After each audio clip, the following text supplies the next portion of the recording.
Hello friends, welcome to this channel stock market info. तो चलिए friends, आज का जो है मार्केट पूरा दिन का जो एनालिसिस करते हैं। सबसे पहले फ्रेंड्स, एक कंपनी है NOCIL। इसको आज फ्रेंड्स अपर सर्किट लग गया 20% का। तो ऐसा क्या हो गया फ्रेंड्स? तो सबसे पहले फ्रेंड्स, ये जो न्यूज़ निकल कर आ रही है बहुत ही पॉजिटिव है। Directorate general of trade remedies, इन्होंने ना एंटी डंपिंग ड्यूटी लगा दी है एक केमिकल पर जो हम इंपोर्ट करते हैं चाइना से, US से और यूरोपियन यूनियन से for a period of 5 years। तो अगर हम देखें तो ये कंपनी भी उसी में काम करती है, रबर केमिकल में काम करती है। तो इसी के चलते हमने देखा कि एंटी एंटी डंपिंग ड्यूटी लगाने से इस कंपनी को फ़ायदा मिल सकता है। तो हमने देखा कि आज ये कंपनी ने अपर सर्किट लगा दिया। अगर देखा जाए तो कंपनी फ्रेंड्स 3000 करोड़ की कंपनी है, स्मॉल कैप टाइप की कंपनी है। और स्मॉल कैप टाइप की कंपनी में अगर ऐसी पॉजिटिव न्यूज़ आ जाती है तो एक बहुत ही बड़ा पॉजिटिव ट्रिगर या रिएक्शन देखने को मिलता है। नेक्स्ट है फ्रेंड्स, जो इन्वेस्टर्स या जो ट्रेडर्स ओवरसीज़ या ग्लोबल मार्केट्स को ट्रैक करते हैं उनके लिए ये एक न्यूज़ है, बहुत ही इंपॉर्टेंट न्यूज़ है फ्रेंड्स। सबसे पहले तो इसका इम्पैक्ट भी स्टडी करेंगे कि SK हीनिक्स, इसने अब ओवरटेक कर लिया है सैमसंग को to become the South Korea's most valuable company. जैसे हमने पहले भी डिस्कस किया कि ये दो कंपनीज़ हैं, यही दो कंपनीज़ हैं जो चिप मेकिंग में काम करती हैं और इन्हीं की वजह से जो साउथ कोरिया का इंडेक्स है कोस्पी, वो इतने टॉप लेवल पर पहुंचा। और SK हीनिक्स अब सैमसंग को भी ओवरटेक कर चुकी है, सबसे बड़ी कंपनी बन चुकी है। तो फ्रेंड्स, अब ना थोड़ी सी कंसर्न वाली बात बन चुकी है। कैसे? जो साउथ कोरिया की अथॉरिटीज़ है ना, वो ये देख रही हैं कि एक रिस्क डेवलप हो रहा है। कैसे? कि कुछ जो इन्वेस्टर्स होते हैं ना, वो लीवरेज या लोन लेकर ETFs में इन्वेस्ट करते हैं। तो ये बहुत ही ज़्यादा फ्रेंड्स रिस्की बात अब बन जाती है, क्योंकि इतने टॉप लेवल पर जब कंपनी हो या इंडेक्स हो और उसके बाद भी हम लीवरेज लेकर उसमें इन्वेस्ट करें तो बहुत ही एक रिस्की बात बन जाती है। क्योंकि कभी भी जब भी कोई नेगेटिव न्यूज़ हुई AI और चिप मेकिंग के फ्रंट पर, तो सबसे ज़्यादा नेगेटिव रिएक्शन आएगा और बहुत ब्रूटल रिएक्शन आ सकता है। तो ये एक बहुत बड़ा रिस्क कंसर्न बनता जा रहा है। और सेकेंडली फ्रेंड्स, अब इन्फ्लेशन आने के भी चांसेस उस इकोनॉमी में बन रहे हैं, क्योंकि फ्रेंड्स लोगों के पास अब पैसा बहुत आ गया है। जैसे वेजेस बढ़ चुके हैं, एम्प्लॉयज़ की सैलरीज बढ़ चुकी हैं, कंपनी बहुत ज़्यादा पैसा अर्न कर रही है, जिसके साथ क्या होगा, स्पेंडिंग इंक्रीज़ हो जाएगी इकोनॉमी में। तो बढ़ती हुई स्पेंडिंग की वजह से इन्फ्लेशन आने का डर है, उसके बाद रेट हाइक का भी डर रहता है। तो रेट हाइक तो सीधी सीधी नेगेटिव बात बन जाती है कंपनीज़ के लिए, क्योंकि फिर उनको ज़्यादा लिक्विडिटी नहीं मिलेगी मार्केट में। तो ये फ्रेंड्स अब एक कंसर्न बनता जा रहा है। मतलब मिक्स सेट ऑफ जो है रिएक्शन है। कंपनी अच्छा भी कर रही है, ऐसी बात नहीं है कंपनी अच्छा नहीं कर रही, लेकिन साथ के साथ एक नेगेटिव पॉइंट्स भी ऐड होते जा रहे हैं। तो जो इन्वेस्टर्स ट्रैक करते हैं ग्लोबल मार्केट्स को या इन्वेस्ट करना चाहते हैं तो इस पॉइंट को भी कंसिडर कर सकते हैं। नेक्स्ट है फ्रेंड्स, कोचिन शिपयार्ड आप देख सकते हो कि आज एक न्यूज़ आई और कंपनी ने ना, शेयर ने एक नेगेटिव रिएक्शन दिखा दिया। बहुत ही बड़ी रेड कैंडल बनी नीचे की तरफ। तो ऐसा क्या हो गया? तो फ्रेंड्स, एक न्यूज़ निकल कर आई है कि लाइकली OFS आ सकता है इस कंपनी में। गवर्नमेंट अपना स्टेक बेच सकती है 6 से 8% के डिस्काउंट तक।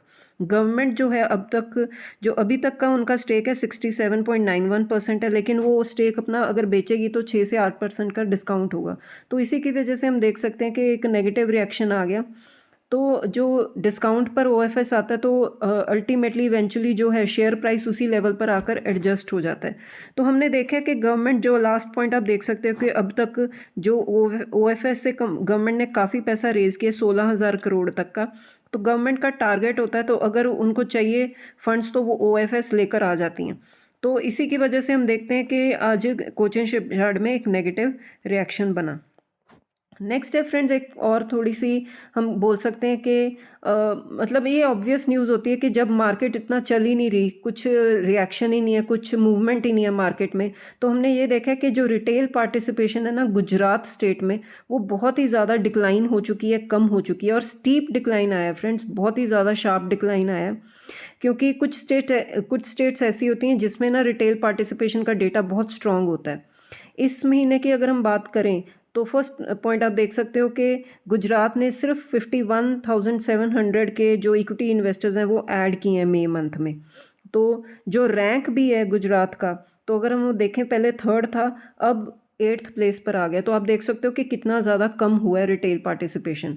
तो ये तो हमने रिसेंटली फ्रेंड्स देखा भी था एमफी के डेटा में कि जो रिटेल पार्टिसिपेंट्स हैं, मतलब इन्फ्लो तो आया है लेकिन कम आया है, बहुत ही कम आया है, पहले से बहुत कम आया है। लेकिन फ्रेंड्स, अगर हम ये देखें ना को कि यही जो माहौल होता है ना, यही जो टाइम पीरियड होता है, यही जो पीरियड होता है इसमें इन्वेस्ट करना चाहिए, क्योंकि आपको जो प्राइसेस होते हैं, शेयर प्राइसेस बहुत ही फेवरेबल वैल्यूएशन पर मिलते हैं। जैसे कि वॉरेन बफेट भी बोलते हैं, be fearful when others are greedy and greedy when others are fearful.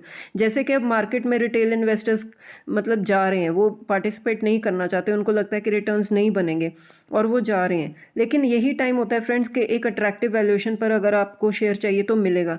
जो शेयर पहले भाग रहा था अगर वो नीचे है तो यही टाइम बनेगा उसको स्टडी करने के लिए और उसमें एंट्री लेने के लिए। तो फ्रेंड्स, जब ये रिटेल पार्टिसिपेशन का डेटा कम होता दिखता है ना, तो अगर हम इनडायरेक्टली देखें या दूसरे पॉइंट ऑफ व्यू से देखें तो एक पॉजिटिव ट्रिगर बनता है मार्केट के लिए। आने वाले टाइम में जितने स्ट्रॉन्ग इन्वेस्टर्स होंगे वो टिके रहेंगे मार्केट में और उतना उनका पैसा बनता जाएगा। लेकिन जो वीक इन्वेस्टर्स होते हैं, जिनकी जो नॉलेज वीक होती है, तो वो एग्जिट ले लेते हैं। तो आने वाले टाइम में फ्रेंड्स मार्केट अच्छा ही करेगी, ऊपर ही जाएगी, लेकिन टाइम नहीं कर सकते। मार्केट को टाइम करना बहुत ही ज़्यादा इम्पॉसिबल बन जाता है। तो ये डेटा था फ्रेंड्स जो मैंने आपके साथ शेयर करना था। नेक्स्ट है फ्रेंड्स, अब ऑयल के फ्रंट पर थोड़ा सा स्टडी करते हैं। जैसे कि जो इंडिया है, हॉर्मोज से तो फ्रेंड्स जो शिप्स थी वो पास ऑन नहीं हो रही थी अब तक, अब थोड़ा थोड़ा पास हो रही हैं। लेकिन जो इंडियन ओएमसी कंपनीज़ हैं उन्होंने जो रशिया से और यूएई से क्रूड ऑयल की जो इंपोर्ट्स हैं वो इंक्रीज़ कर दी हैं। यूएई जैसे आपको पता ही है कि ओपेक का पार्ट अब नहीं है, ज़्यादा से ज़्यादा क्रूड ऑयल वो प्रोड्यूस कर रहा है और वो सप्लाई भी कर रहा है। तो इंडिया ने अब जो डाइवर्सिफाई कर लिया अपने ऑयल के जो सप्लाई इंपोर्ट्स हैं, तो सबसे ज़्यादा रशिया से मिला है और यूएई से लिया उन्होंने। लेकिन अगर हम ये भी देखें कि हॉर्मोज के फ्रंट पर भी अगर देखें तो 3 इंडियन ऑयल टैंकर्स हैं, उन्होंने सेफली क्रॉस कर लिया straight of Hormuz under US Iran agreement. तो इसी के चलते हमने देखा है फ्रेंड्स कि ड्यूरिंग जब मार्केट ओपन है तो जो क्रूड ऑयल है वो $80 के नीचे ही ट्रेड कर रहा है। तो ये एक पॉजिटिव बात हम बोल सकते हैं कि ज़्यादा रिएक्शन क्रूड ऑयल में नहीं आया, क्योंकि फ्रेंड्स आपको पता ही है कि सैटरडे को थोड़ी सी नेगेटिव न्यूज़ आ गई थी कि ईरान ने कहा कि हम हॉर्मोज क्लोज कर रहे हैं, क्योंकि इज़राइल और अमेरिका ने जो पीस डील है उसको वॉयलेट किया है और सीज़ फायर को वॉयलेट किया, इसीलिए हम हॉर्मोज को क्लोज कर रहे हैं। तो थोड़ा सा नेगेटिविटी बन गई थी कि क्रूड ऑयल मंडे को शायद से $80 के पार चला जाए, थोड़ा सा अपसाइड दिखा दे। इसीलिए हमने देखा कि संडे को इनकी मीटिंग थी जहाँ पर जेडी वैंस भी प्रेजेंट थे और स्विट्ज़रलैंड में मीटिंग हुई, जिसमें जो मीटिंग का आउटकम आया वो ये था फ्रेंड्स के जो मीडिएटर्स ने कहा कि प्रोग्रेस जो टॉक्स हुई हैं उनकी वो मतलब प्रोग्रेस ही हुई है, अच्छे पॉइंट पे उन्होंने एग्जिट लिया है। और अगर हम देखें ये जो टॉक्स हुई थी फ्रेंड्स 18 घंटे तक चली थी, 18 आवर्स, और उसमें उन्होंने क्या डिस्कस किया है, उन्होंने एफर्ट्स लिए टू मेंटेन सीज़ फायर को मेंटेन किया जाएगा और इज़राइल के जो मिलिट्री एस्केलेशन है, ठीक है, उसको भी लेबनान पे उसको भी मतलब बिल्कुल रोका जाएगा, ऐसा जेडी वैंस ने कहा। तो हम इसीलिए हम देख रहे हैं कि जो नेगेटिविटी सैटरडे को बनी थी वो थोड़ी सी कम हुई। संडे को न्यूज़ निकल कर आई कि प्रोग्रेस है टॉक्स में ईरान की तरफ से भी और अमेरिका की तरफ से भी, तभी हम देख रहे हैं कि क्रूड ऑयल $80 के नीचे ड्यूरिंग द मार्केट ट्रेड कर रहा है।